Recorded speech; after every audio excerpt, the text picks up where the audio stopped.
नमस्कार, मैं हूं संजय शर्मा। आप देख रहे हैं 4 पीएम न्यूज़ नेटवर्क। देश में काफ़ी कुछ ऐसा घट रहा है, जिसकी जानकारी आम आदमी तक हो नहीं पा रही है। भारतीय जनता पार्टी और संघ के बीच कुछ-कुछ ऐसा घट रहा है, जो अभी तक सामने नहीं आया है। संघ ने कैसे-कैसे सुनाई है देश के भाजपा के बड़े नेताओं को, ये किसी को नहीं पता है। बजट में क्या-क्या खेल हुआ है, इसकी भी पूरी प्रामाणिक जानकारी अभी तक आपके पास नहीं आई होगी। टाटा जैसी बड़ी कंपनी कह रही है कि हमें चीन से इंजीनियर बुलाने पड़ेंगे। हमारे पास इंजीनियर नहीं है सोलर में काम करने के लिए। ये सारे खेल हैं। मुझे लगा इन सारे विषयों पे बात की जाए, और जब संघ की जानकारी मिली, वो नागपुर से छन के आई, तो नागपुर के उन पत्रकार से मैं आपकी मुलाकात कराने जा रहा हूँ, जो बिज़नेस पत्रकार हैं, लेकिन राजनीतिक सोच भी बहुत बढ़िया रखते हैं। बहुत गहरी पकड़ है उनको बिजनेस की और राजनीति की, दोनों खबरों की। सीधे चलते हैं नागपुर राजीव रंजन सिंह के पास और उनसे पूछते हैं चल क्या रहा है खेल। राजीव जी, बहुत बहुत स्वागत है आपका। आपने मुझे बताया कि नागपुर के लोग दिल्ली पहुंचे, गुफ्तगू हुई, लुईलू ईलू हुई। जरा विस्तार से बताइए कि क्या क्या हुआ, और क्या योगी आदित्यनाथ के जो तेवर है कि उन्होंने मोदी और शाह को नमस्ते करना भी बंद कर दिया है, क्या उसका परिणाम है ये इलू इलू जो दिल्ली में हुआ क्या? जरा विस्तार से बताइए। देखिए, एक बहुत बड़े बिजनेसमैन हैं जो भारतीय जनता पार्टी के काफी क्लोज हैं। उन्होंने कल फोन पे मुझसे बात किया और ये चीज मुझे बताया। ये कहीं पे भी पब्लिक डोमेन में ये इंफॉर्मेशन नहीं है, कहीं पे भी आपको ये सुनने को नहीं मिलेगा। आज से 15 16 दिन पहले दिल्ली में एक बहुत बड़ी बैठक हुई है, जिसमें 60 लोगों को बुलाया गया था, वरिष्ठ लोगों को, जो भारतीय जनता पार्टी और आरएसएस दोनों के ही जो वरिष्ठ सबसे सीनियर जो लोग हैं, उन लोगों को बुलाया गया था। और उस बैठक में गर्मा गर्मी इतनी ज्यादा बढ़ गई कि जो नंबर 1 है यानी नरेंद्र मोदी जी, इनको खुद को आना पड़ा। वो शुरू में मीटिंग में नहीं थे, बट वो आए 15-20 मिनट बाद मीटिंग में, जब बहुत ज्यादा गर्मा गर्मी बढ़ गई। और उस मीटिंग के अंतर में कुछ वरिष्ठ लोगों ने, संघ के लोगों ने ये कहा कि हमने ये पार्टी जो है ये आपको एक ऐसी हालात में सौंपी थी जब भारतीय जनता पार्टी काफी सशक्त स्थिति में थी और यहाँ पे सब सफेद पोश साफ छवि के लोग थे। आज आपने इस पार्टी को क्या कर दिया? आपने इसमें आयात कर करके सभी पार्टियों के जितने धूमिल छवि वाले लोग हैं, उन लोगों को आपने आयातित किया है, जिन पे पहले ही आपने आपने आरोप लगाए और आज वो लोग भारतीय जनता पार्टी के अंदर आ गए। तो हम तो लोगों को जवाब देने में असमर्थ हो रहे हैं कि आखिर भारतीय जनता पार्टी की ऐसी क्या मजबूरियां थी कि इनको इस तरीके के लीडर्स, जिनकी दागी छवि है, जो भ्रष्टाचारी माने जाते हैं, उस तरीके के लीडर्स को पार्टी के अंदर में एंट्री देनी पड़ी। पहली बात ये हुई। दूसरी बात, काफी सीनियर आदमी ने स्पष्ट रूप से मोदी जी को कहा कि भारतीय जनता पार्टी आपको कोई विरासत में नहीं मिली है। ये पार्टी को बनाने में हम लोगों ने आपसे ज्यादा मेहनत की है, क्योंकि जब ये पार्टी हम बना रहे थे तब हम ये घर घर घूम रहे थे और हमारे साथ में कोई पूंजीपति नहीं थे, हमारे साथ में कोई मीडिया का सपोर्ट नहीं था। बिना किसी सपोर्ट के हम पोटली में खाना बांध के घर घर घूम के हम लोगों ने इस पार्टी को खड़ा किया है। और आज ऐसे ही जो निष्ठावान पार्टी के कार्यकर्ता हैं, उनको हाशिए पे धकेल दिया गया है। और जब सत्ता पे आ गई है पार्टी, तो सत्ता की मलाई खाने वाले सारे आयातित लोग हैं। और बात भी सही है। देखिए संजय जी, यदि आप देखें, जितेंद्र प्रसाद से लेके तो ज्योतिरादित्य सिंधिया तक, मतलब आपको ऐसे बहुत नाम दिख जाएंगे, हेमंत बिस्व शर्मा, जो बाहर से आए हैं और बाहर से आके आज वो लोग पार्टी में बहुत बड़ी पोजीशन पे बैठे हुए हैं। तो इससे जो कार्यकर्ता है, अशोक चौहान को देख लीजिए, जिस दिन लाए पार्टी में उस दिन राज्यसभा दे दिया। तो पार्टी के अंदर के लोग जो हैं, जो निष्ठावान कार्यकर्ता हैं, वो बहुत चिढ़े हैं और उनको ये मालूम है कि ये बात जो है, ये संघ के वरिष्ठ लोग, जो नरेंद्र मोदी से भी वरिष्ठ हैं, वही सिर्फ इन बातों को उठा सकते हैं। तो इनको क्लियरली कहा गया कि आप नंबर 1 है, पर नंबर 2, नंबर 3, नंबर 4 पार्टी के अंदर में आप डिसाइड नहीं करेंगे। ऐसा नहीं होगा कि गुजरात से ही नंबर 1 आएगा और गुजरात से ही नंबर 2 आएगा और बाद में जब नंबर 2 नंबर 1 बन जाएगा तो नंबर 3 यानी जो बाद में नंबर 2 बन जाएगा, वो भी गुजरात से आएगा। ये आप डिसाइड नहीं करेंगे। आप सत्ता में हैं, आपने सत्ता के नियम बनाए हैं कि 75 साल के बाद में जो भी आदमी आएगा वो मार्गदर्शक मंडल में चला जाएगा। तो हमें ऐसी उम्मीद है कि आप इसको फॉलो करेंगे। ये इस तरीके की बहुत ही कठोर बातें हुई हैं। नरेंद्र मोदी का बोलते चेहरा एकदम छोटा हो गया था उस मीटिंग के बाद, और इसीलिए ये किसी कोई मीडिया ब्रीफिंग नहीं दी गई है, कोई कहीं पे भी ये बात नहीं कही गई। इसलिए आप अमित शाह को भी देखिए, अमित शाह एकदम लाइमलाइट से दूर है, अमित शाह एकदम दूर हो गए। वो एकदम अब अपने काम से काम रख रहे हैं। इसको फोन करना, इस अधिकारी को, इस आईएएस अफसर को, यहाँ फोन करना, वहां फोन करना, सब बंद हो गया। और उसके बाद ही आप देखिए कि योगी आदित्यनाथ में इतनी डेयरिंग आ गई है कि वो हाथ जोड़ना जो हमने 2-4 दिन पहले देखा, ये ऐसे ही नहीं हुआ है। उनके पीछे बहुत ज्यादा लोगों ने बुलंद आवाज में, खासतौर पे संघ के लोगों ने और वो भी वरिष्ठ लोगों ने बहुत बुलंद आवाज में ये कहा है कि योगी आदित्यनाथ को किसी भी हाल में बदला नहीं जाना चाहिए। ये कोई मीडिया के अंदर में आया नहीं। ये लोग तो भी बैटिंग कर रहे हैं कि कैसे बदले, पर मैं आज आपको बता रहा हूं कि योगी आदित्यनाथ को बदलना बहुत मुश्किल होगा, और यदि बदले तो ये बहुत बड़ा रिस्क लेंगे।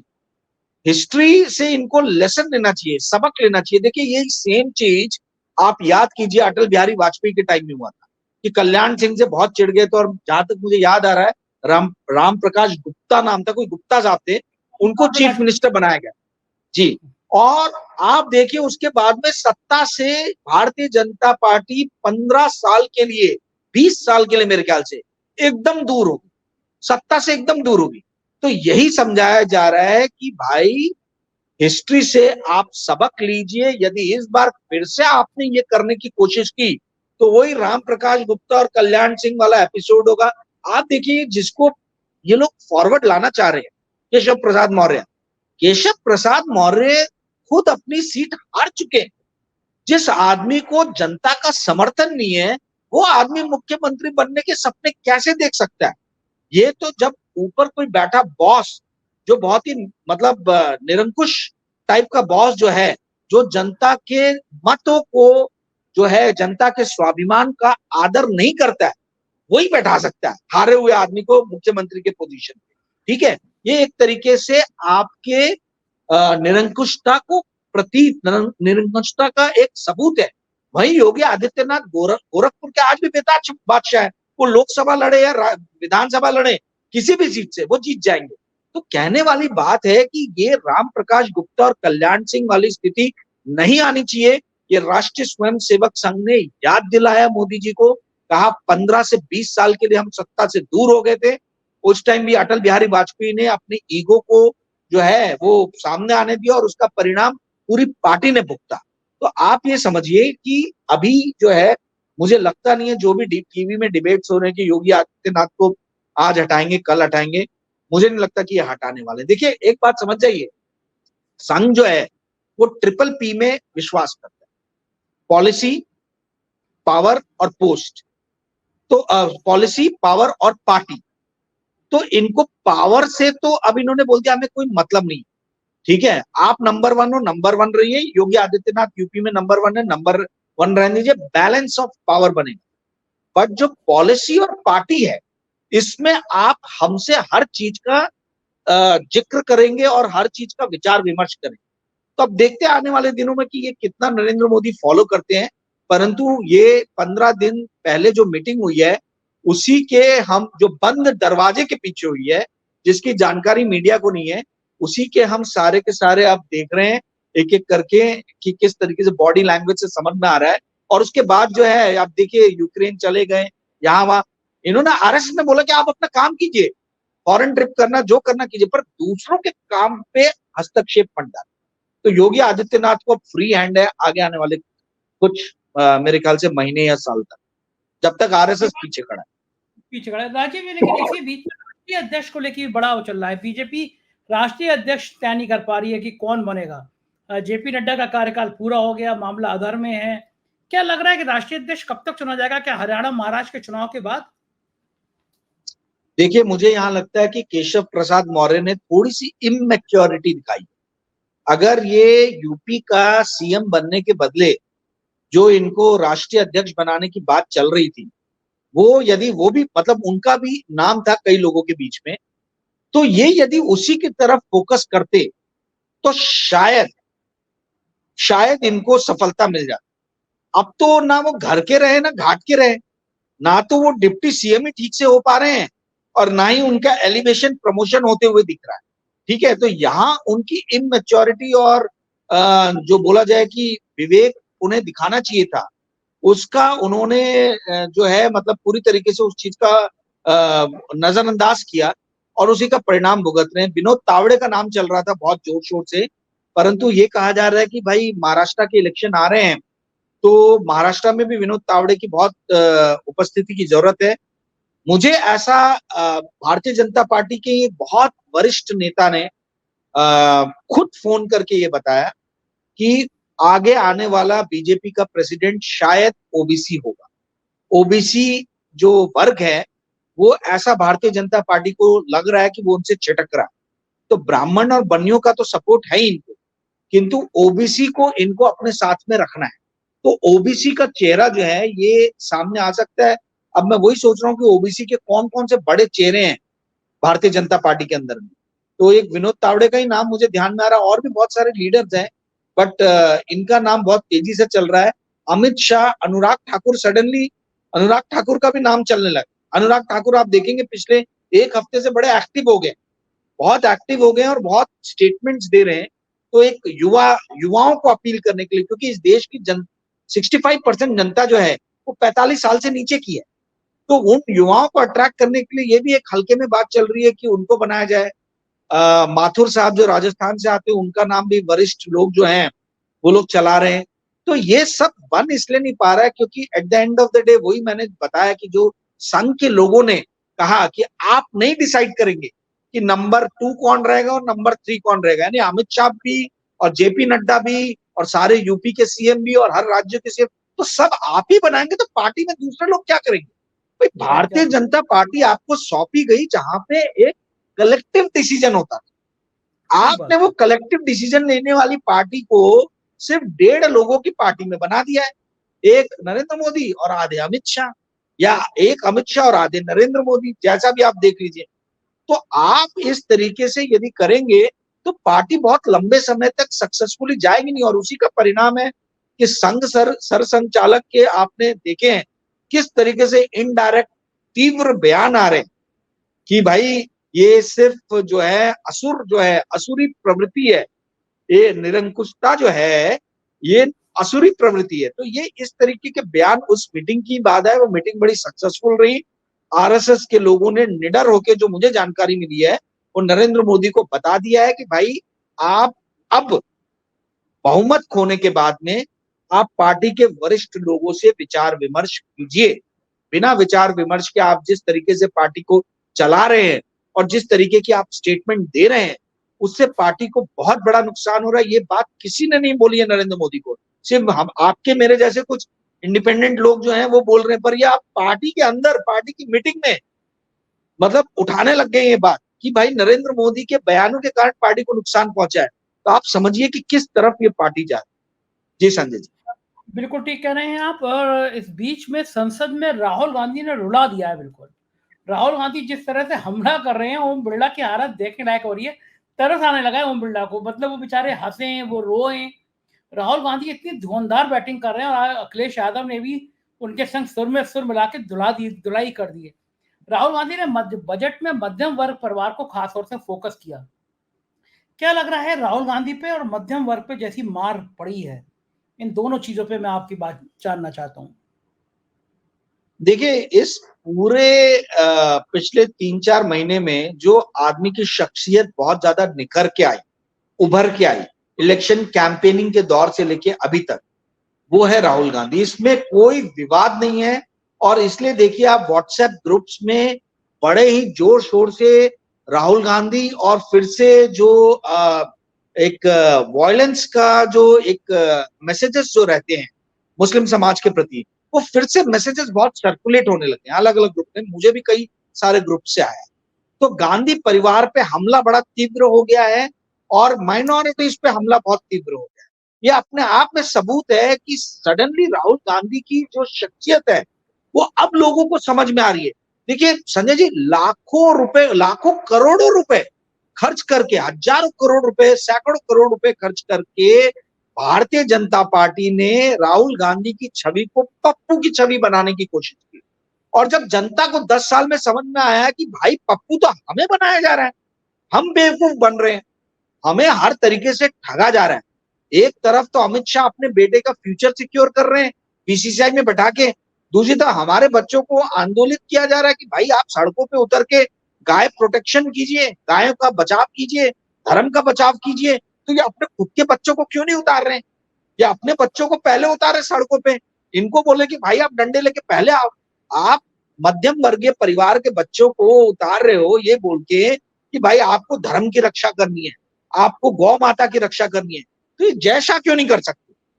ये सिर्फ बीसीसीआई क्यों की ये क्यों बन सकते हैं? तो ये लोगों को अब धीरे धीरे समझ में आया, जो राहुल गांधी इतने सालों से बोल रहे हैं। जो राहुल गांधी ने कहा कि भाई मध्यम वर्ग के पेट, छाती पे और पीठ पे छुरा मारा है, और ये टैक्स टेरर इस गवर्नमेंट ने जो है ये पूरे देश में प्रसारित किया है, इसमें कोई भी दो राय नहीं है। आपको याद होगा जो लास्ट अपना 1-on-1 सेशन हुआ था, इंटरव्यू हुआ था, उसमें मैंने कहा था कि ये प्राश्चित का इनका बजट है। आदमी प्राश्चित तब करता जब वो गलती जो है उसको लगता कि उसने गलती की है। पर भारतीय जनता पार्टी के साथ एक ऐसी मतलब उनके साथ एक ऐसी विकट परिस्थिति है कि वो मान नहीं रहे कि उन्होंने गलती की है। आप देखिए, प्रोडक्शन लिंक्ड इंसेंटिव से एम्प्लॉयमेंट लिंक्ड इंसेंटिव पे चले गए। अब आप बताइए, ये बोल रहे हैं कि हर साल मतलब 2 साल तक हम हर महीने 3,000 रुपए ईपीएफओ में नए कर्मचारी को देंगे, हम 15,000 रुपए तक की पहली सैलरी हम देंगे, ठीक है। इस तरीके के आप जो प्रावधान कर रहे हैं, हम 500 बड़ी कंपनीज को बोलेंगे कि हर साल 4,000 लोगों को आप इंटर्नशिप दो। ये जो 3 उन्होंने प्रायोजन किए हैं, ये शो करता है कि इस देश में अनएम्प्लॉयमेंट एक विकराल रूप ले चुका है। यही बात तो संजय जी मैं और आप कर रहे हैं, यही बात विपक्ष कर रहा है, यही बात राहुल गांधी कर रहे हैं मुखर होके। पर अभी तक भारतीय जनता पार्टी ने इस बात को एक्सेप्ट और स्वीकार नहीं किया। यही भारतीय जनता पार्टी की नरेंद्र मोदी सरकार में जो विशेषता है, जो खासियत है, वो यही है कि ये गलतियों पे गलतियां करने के बावजूद भी एक्सेप्ट नहीं करते, अपनी गलती को मानते नहीं है, ये छुपाते हैं। ये बोलते हैं कि डोकलाम में कोई चाइनीज घुसा नहीं है, ये बोलते हैं कि भाई अनएम्प्लॉयमेंट इस देश में कम हो रहा है। आरबीआई को इन्होंने जो है डाटा रिलीज करने के लिए बोल दिया कि 4 करोड़ से जो है एम्प्लॉयमेंट 2023-24 में बढ़ा है। तो यदि 4 करोड़ से एम्प्लॉयमेंट बढ़ा है, 59 करोड़ से 63 करोड़ अगर अभी हो गए हैं इंडिया में फॉर्मल और इनफॉर्मल सेक्टर में, तो भैया आपको ये एम्प्लॉयमेंट लिंक्ड इंसेंटिव लाने की क्या जरूरत है? ये इनसे सवाल पूछा जाना चाहिए। मुझे समझ में नहीं आ रहा, ये जो प्रेस कॉन्फ्रेंस में गए निर्मला सीतारमन जी के, एक भी पत्रकार ने वहां ये क्वेश्चन नहीं पूछा कि मैडम आपकी पार्टी तो प्रोडक्शन लिंक्ड इंसेंटिव पे भरोसा करती थी, विश्वास करती थी, 50,000 करोड़ रुपए का last year production linked incentive में पैसे दे दिए गए, सब्सिडी दे दी गई बड़े बड़े कॉर्पोरेट्स को। तो आप ये प्रोडक्शन लिंक्ड इंसेंटिव से एम्प्लॉयमेंट लिंक्ड इंसेंटिव पे क्यों शिफ्ट हो गए? इसका मतलब है कि आप भी मान रहे हो अनएम्प्लॉयमेंट जो है वो बहुत विकराल रूप ले रहा है, और उस पर उनका आंसर देने देना। पर वो ना किसी ने सवाल पूछा, ना उस सवाल का जवाब निर्मला सीतारमन ने दिया। तो ये राहुल गांधी जो सदन में इनको सवालों के कटघरे में खड़ा कर रहे हैं, मध्यम वर्ग के लोग और खास तौर पे जो बेरोजगार नौजवान है बहुत प्रसन्न हो रहे हैं, क्योंकि उनकी बात कौन रख रहा है? भाई उनको तो प्लेटफॉर्म चाहिए ना, उनकी बात कोई तो सदन में रखे। तो राहुल गांधी उभर के आ रहे हैं एक ऐसे युवा नेता के रूप में जो युवाओं की समस्याओं को सामने रख रहे हैं, और आज नहीं तो कल भारतीय जनता पार्टी को उसका खामियाजा भुगतना पड़ेगा। शुतुरमुर्ग कितने भी रेत में अपने गर्दन को घुसा ले, वो सच्चाई से दूर नहीं जा सकती है। शुतुरमुर्ग के पास में शिकारी आता है तो वो शिकारी से दूर भागने के बजाय वो रेत में अपना चेहरा छुपा लेती है तो मुझे शिकारी दिखेगा नहीं। तो ये जो भारतीय जनता पार्टी का जो ये स्ट्रेटेजी है शुतुरमुर्ग वाली, ये स्ट्रेटेजी आज नहीं तो कल उनको बहुत भारी उस चीज का नुकसान उठाना पड़ेगा। जी संजय जी। बिल्कुल ठीक कह रहे हैं, भारी नुकसान उठाना पड़ेगा, देख के भी लग रहा है। आपने डोकलाम की बात करी तो मुझे याद आया कि मैंने बिजनेस स्टैंडर्ड में खबर पढ़ी थी कि टाटा चीन के इंजीनियर मंगा रहा है, शायद सोलर प्लांट के लिए उनको स्पेशलिस्ट जो चाहिए वो चीन के इंजीनियर चाहिए। मतलब टाटा जैसी कंपनी, उनको भारत में इंजीनियर नहीं मिल रहे हैं, उनको इंजीनियर चाहिए तो वो चीन से मंगा रहे हैं।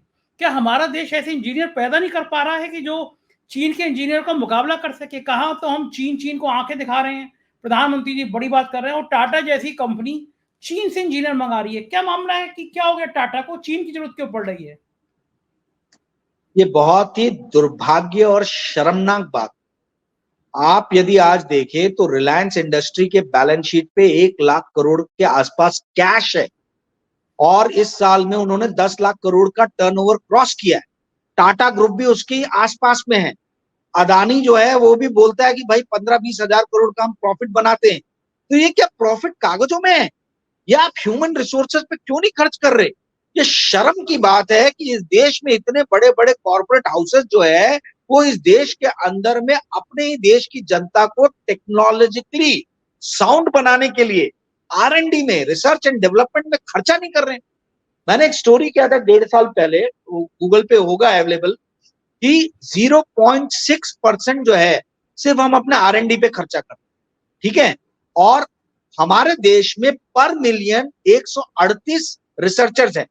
यही आप फॉरेन जाओ, साउथ कोरिया में 4000 से ऊपर है, चाइना में 2000 से ऊपर है। मैं एग्जैक्ट नंबर भूल गया हूं, उस स्टोरी मैंने मतलब उसमें बहुत डाटा दिए हुए इस स्टोरी के अंदर में।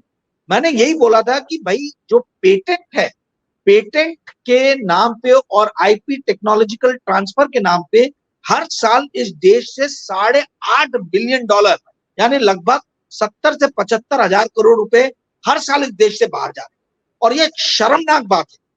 टाटा हो गया, आपका अदानी हो गया, अंबानी हो गया, क्या ये ह्यूमन रिसोर्स को डेवलप करने में पैसे खर्च नहीं कर सकते? और मैंने ना जाने अनगिनत बार इस बात को उठाया है कि चाइना से ओपनिंग अप, यानी चाइना के क्लोज आने का सबसे बड़ा जो फायदा होने वाला है वो किन को होने वाला है? यही बड़े कॉर्पोरेट्स को होने वाला है। और इसमें भी सबसे ज्यादा फायदा किसको हो रहा है? अदानी को हो रहा है। चैंग चुंग लिंग जो एक ताइवानी सिटीजन है, वो उन्होंने इन्वेस्ट किया है। चाइना चाइना के पावर प्लांट इक्विपमेंट जो है अदानी के हर पावर प्लांट में है। आप देखिए उन्होंने एक एप्लीकेशन किया था, और टाटा ने भी एप्लीकेशन किया कि भाई चाइनीज जो इंजीनियर आ रहे हैं उनका 4 महीने में पासपोर्ट का क्लियरेंस होता है, उस अवधि को कम किया जाए। अब वो 15 दिन के आसपास हो गई है। तो आप ये अपने एक तरफ तो आप make in India, skill India, stand up India, ना जाने क्या क्या पॉलिसी रन कर रहे हो, वहीं दूसरी तरफ इस देश में हर साल 10 लाख के ऊपर इंजीनियर निकल रहे हैं। आप उनको क्यों नहीं आप ट्रेन कर रहे हो? आपके बुक्स पे आप हजारों करोड़ का प्रॉफिट बना रहे हो। तो ये हजारों करोड़ का प्रॉफिट जा कहां रहा है? ये क्या शादियों में खर्चा होने के लिए जा रहा है? क्या ये विदेश में घूमने के लिए जा रहा है? क्या ये विदेश में एक्विजिशन के लिए जा रहा है? आप देखिए टाटा ने, देखिए टाटा एक टाइम में बहुत ही टावरिंग कंपनी ग्रुप हुआ करता था, ठीक है। पर रतन टाटा के गाइडेंस में जो है ये टाटा ग्रुप जो है, इसकी फिलॉसफी और पॉलिसी जो है, कॉर्पोरेट पॉलिसी, कंप्लीटली दूसरा रास्ता इसने इख्तियार कर, और मेरी नजर में वो रास्ता बहुत गलत था। इस पे बहुत वाद विवाद हो सकता है, ये मेरा पर्सनल ओपिनियन है। आप देखिए आज इंडिया का सबसे बड़ा दुश्मन जो है वो चाइना नहीं है, पाकिस्तान नहीं है, वो है इस देश में फैली अनएम्प्लॉयमेंट। जो बेरोजगारी की समस्या जो है वो देश का सबसे बड़ा दुश्मन है। अब रतन टाटा के अंडर में टाटा ग्रुप ने भारत में इन्वेस्टमेंट करने के बदले $6.2 बिलियन का कोरस जो यूके में है और नीदरलैंड में जो स्टील प्लांट्स थे उनका एक्विजिशन किया। फिर उसके बाद में लैंड रोवर खरीदा आपका, उसका एक्विजिशन किया $1.2 बिलियन में। यानी आपने करीबन 7.5 से 8 बिलियन डॉलर जो है, अगर 80 रुपए एक डॉलर में पकड़ूं तो 65,000 करोड़ के आसपास में, 64-65 हजार करोड़ रुपए आपने इंडिया से बाहर निकाल दिए फॉरेन के एक्विजिशन में। कोरस के पावर प्लांट इनको बंद करने पड़े हैं, बहुत सालों तक कोरस के पावर प्लांट लॉस में चले हैं। तो आपने इंडिया से जो प्रॉफिट कमाया, भारत से जो प्रॉफिट कमाया, वो प्रॉफिट आपने फॉरेन में लगा दिया। भाई देश को उस पैसे की जरूरत है, इस देश में रोजगार क्रिएट करना चाहिए था। रतन टाटा ने इस बारे में सोचा नहीं, और रतन टाटा की मीडिया में और लोगों में ऐसी छवि है कि उनके अगेंस्ट एक लाइन बोल दो तो आपके ऊपर 100 लोग जो है कुदाली लेके चढ़ जाएंगे, ठीक है। मतलब उनकी फैन फॉलोइंग, ये सब मीडिया की स्ट्रेटेजी है। देखिए नीरा रडिया जैसा इतना बड़ा स्कैम आया कांग्रेस के टाइम में आया, तो स्कैम को दबा दिया गया, पूरे के पूरे स्कैम को दबा दिया गया। तो आप उसमें रतन टाटा का इन्वॉल्वमेंट था, बड़े बड़े हमारे सो कॉल्ड पत्रकार भाई बंधु लोग जो है वो लोग इन्वॉल्व थे इसके अंदर में। तो आप ये समझिए कि भाई अनेकों गलत चीजों में लिप्त होने के बाद भी एक ऐसी छवि बनाई गई है मीडिया के द्वारा कि भाई ये ग्रुप जो है वो बहुत ही साफ और पाक सुथरा काम कर रहा है। नो डाउट वो काम बहुत सारे अच्छे भी कर रहे हैं, परंतु जो काम अच्छे नहीं कर रहे उसकी समीक्षा होनी चाहिए, उस पर वाद विवाद होना चाहिए, उस पर विचार विमर्श होना चाहिए। आप पूरी तरीके से एक बैन लगा दो कि नहीं, जो भी टाटा के अगेंस्ट बोलेगा वो गलत बोलेगा, तो इस तरीके की जो थिंकिंग हो जाती है, दिस इज अगेंस्ट डेमोक्रेसी। आप देखिए संजय जी, 64-65 हजार करोड़ का इन्वेस्टमेंट यदि भारत में टाटा ने किया रहता तो कम से कम और कुछ नहीं तो 2 से 3 लाख नए रोजगार के सृजन के अवसर पैदा हुए थे। तो क्या ये नौकरियां देश को नहीं चाहिए थी? आप भारत से बाहर पैसे लेके जा रहे हो। तो ये कहना टाटा का कि आप चाइना से हमें इंजीनियर आने दीजिए, इनको बिल्कुल भारत सरकार को रोकना चाहिए और कहना चाहिए कि आप 6 महीने में ट्रेन कीजिए, आप ट्रेन कीजिए इनको, अपने इंजीनियर्स को IIT से जो निकले हैं उनको हायर कीजिए और उनको ट्रेन कीजिए। ये आपकी ना केवल एक रिस्पॉन्सिबिलिटी है अपनी कंपनी के प्रति, परंतु देश के प्रति भी ये रिस्पॉन्सिबिलिटी है। इस रिस्पॉन्सिबिलिटी का निर्वहन कीजिए। आप PLI प्रोडक्शन लिंक्ड इंसेंटिव का तो भरपूर टाटा ग्रुप की कंपनीज फायदा उठा रही हैं, तो अब क्यों उनको बाहर से इंजीनियर बुलाने पड़ रहे हैं? इंडिया के अंदर में क्रिएट कीजिए या चाइना में भेजिए अपने इंडियन लोगों को, वो वहां से लर्न करके आएंगे टेक्निक्स जो भी हैं। पर आप बाहर से लोगों को आयातित नहीं कीजिए। ये इकोनॉमिक सर्वे ने भी इस बार जो है ना, ये हथियार डाल दिया, ऐसा लग रहा है चाइना के सामने कि हमको चाइना से इन्वेस्टमेंट आने देना चाहिए। ठीक है, 2020 में PN3 करके प्रेस नोट 3 ये लेके आए थे, जिसमें क्लियरली मेंशन था कि ऑटोमेटिक रूप से चाइनीज कंपनी इंडिया में इन्वेस्टमेंट नहीं कर सकती, उसको गवर्नमेंट का अप्रूवल लेना जरूरी है। तो ये इकोनॉमिक सर्वे ये बोलता है कि भाई चाइना से आप माल मत आने दीजिए, सॉरी माल तो आने दीजिए, साथ ही माल के बदले आप ध्यान दीजिए कि इन्वेस्टमेंट कैसे लेके आए। तो ये जो बड़ी बड़ी आंखें तरेर के ये सरकार बता रही थी कि हम चाइना के अगेंस्ट खड़े, मैं तो 1.5 साल से ये बात बोल रहा हूँ कि ये सरकार चाइना विरोधी नहीं है, ये चाइना को आंखें नहीं दिखा सकती है, ये चाइना के आगे झुकी हुई सरकार है। ये अपने ही जनता से, अपने ही देश के लोगों से बहुत सारी इंडिया चाइना डिस्प्यूट की बातों को छिपा रही है। ये बता रही है कि चाइना कैसे इंडिया के अंदर में घुस गया है, और ये हमको अब पॉलिसीज में भी नजर आ रहा है धीरे धीरे कि किस तरीके से चाइनीज कंपनीज को इंडिया के अंदर में आयात करने की कोशिश की जाए। जी संजय जी, तो सही है राजीव जी, बहुत बहुत शुक्रिया, आपने इतनी आंखें खोलने वाली आज रिपोर्ट हमारे दर्शकों को बताई। थैंक यू, धन्यवाद। ये थे राजीव रंजन जी, उन्होंने बेबाक तरीके से राजनीति की, सरकार के रिश्तों की कहानी आपको बताई। वक्त है आपके कमेंट का, आपकी राय का। मुझे जरूर बताइएगा ये बातचीत आपको कैसी लगी। चैनल को ज्वाइन कीजिएगा, सब्सक्राइब करिएगा। शुक्रिया, थैंक यू।